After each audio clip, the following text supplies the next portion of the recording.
Trahedya sa mass shooting sa British Columbia sa Canada. 6 ang natagpo ang patay sa loob ng isang paaralan. Isang nasawi habang isinusugod sa ospital.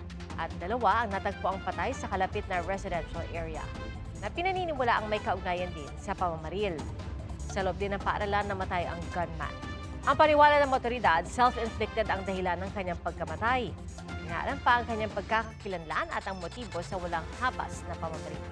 Hindi po bababa sa 27 iba pa ang nasugatan.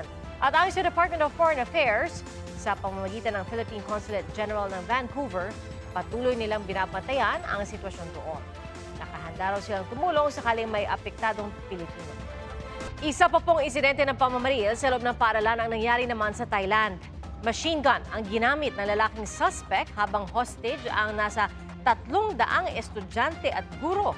Hindi po bababa sa 3 ang nasugatan kabilang ang principal ng paaralan. Naaresto ang suspect na pinaniniwala ang 18 anyos. Inaalam pa ang kanyang motibo at ayon sa mga otoridad, nakatanggap sila ng maulat na bago ang insidente ay nagkaroon ng kakaibang kilos ang suspect na pinagbantaan pa umunong sasaktan ang sarili niya. Mga kapuso, maging una sa saksi. Mag-subscribe sa GMA Integrated News sa YouTube para sa iba't ibang balita.